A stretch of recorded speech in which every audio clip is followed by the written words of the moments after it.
बच्चे, तुम्हारे जीवन का भाग्य कोई स्थिर पत्थर नहीं है जिसे एक बार लिख दिया गया तो कभी बदला ना जा सके।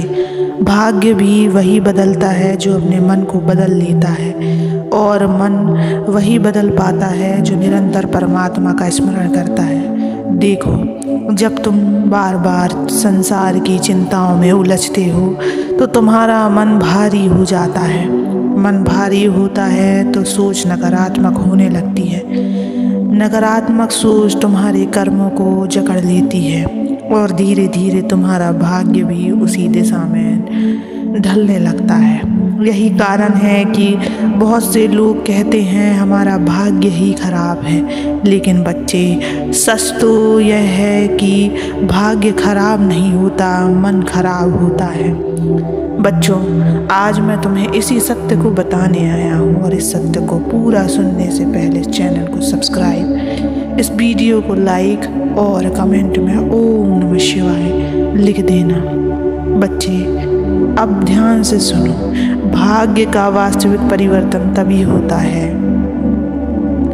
जब मन परमात्मा की शरण में स्थिर होता है। जितनी बार तुम सच्चे मन से परमात्मा को याद करते हो, उतनी बार तुम्हारे जीवन का मार्ग बदलने लगता है। यह स्मरण केवल नाम जप तक सीमित नहीं है, बल्कि हर परिस्थिति में ईश्वर को साथी मानने का भाव है। स्मरण का रहस्य क्या है? जब तुम मेरे नाम का जप करते हो तो केवल शब्द नहीं दोहराते, उस समय तुम्हारा मन शुद्ध ऊर्जा से भरता है।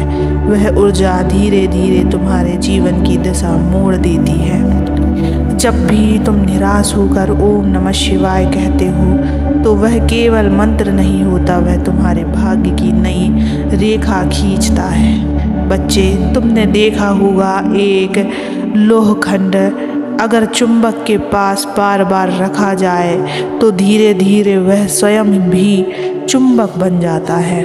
ठीक वैसे ही जब मन बार बार परमात्मा का स्मरण करता है तो वह स्वयं दिव्यता से भर जाता है।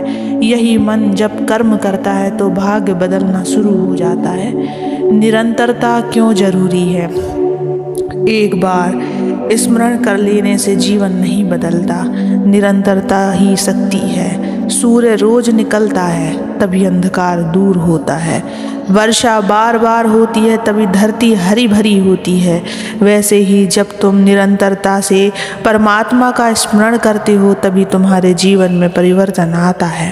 कभी कभी लोग कहते हैं हमने कुछ दिन भगवान को याद किया लेकिन कुछ बदला नहीं। बच्चे, यह ठीक वैसा ही है जैसे कोई बीज बोकर अगले दिन फसल की उम्मीद कर ले। समय तो देना ही होगा।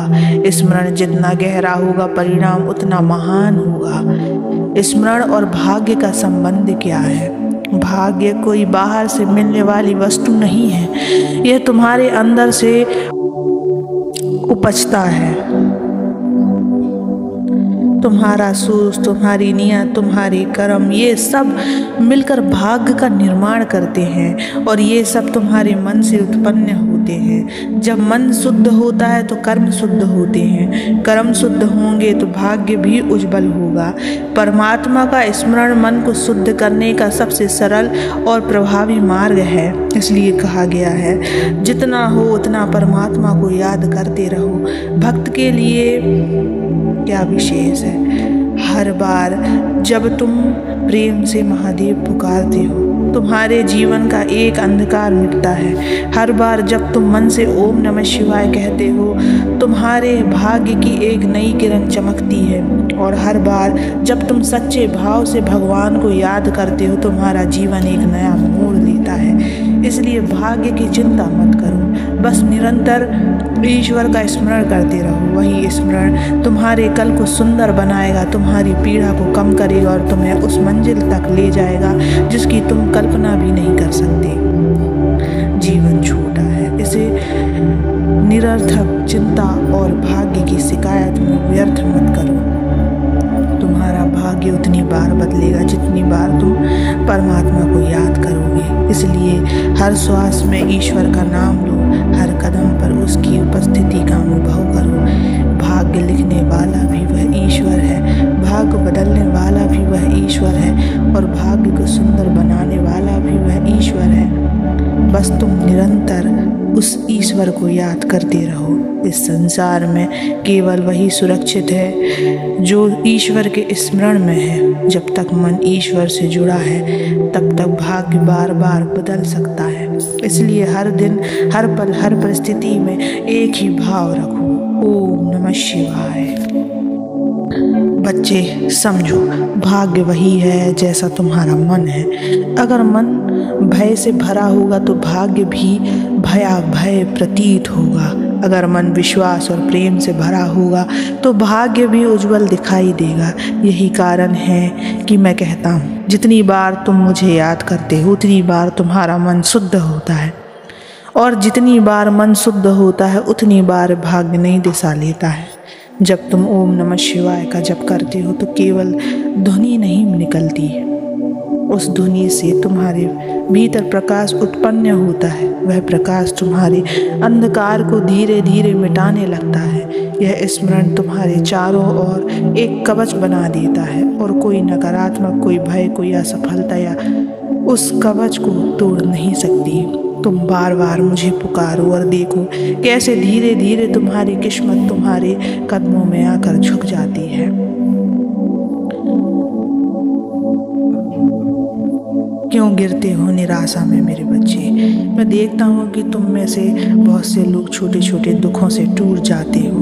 किसी काम में विफल हो गए, कोई संबंध टूट गया, धन की कमी आ गई और तुरंत कहते हो हमारा भाग्य ही खराब है। लेकिन क्या तुमने सोचा, जब तुम निराश होकर कहते हो भाग्य खराब है तो वही शब्द तुम्हारे जीवन में नकारात्मकता से खींचते हैं। भाग्य को दोष मत दो, अपने स्मरण को गिनो। क्या तुमने उतनी बार भगवान को याद किया जितनी बार अपने दुखों को याद किया है?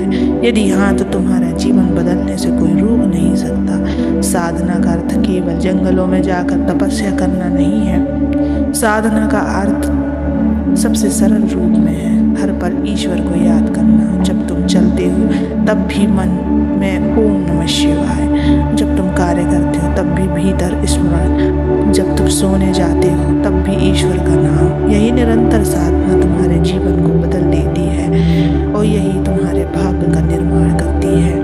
बच्चे, जिस क्षण तुम पूरे भरोसे से उस ईश्वर को याद करते हो उसी क्षण में तुम्हारे पास होता हूँ, तुम्हारे दुखों के बीच खड़ा होता हूँ और तुम्हारे आंसुओं को पोंछता हूँ और तुम्हें उस दिशा में ले जाता हूँ जहाँ उजाला होता है। इसलिए निराश मत हो। तुम्हारा भाग्य कोई कैद खाना नहीं है जिसे खोला ना जा सके। तुम्हारा भाग्य एक द्वार है और उसकी चाबी है तुम्हारी निरंतरता स्मरण।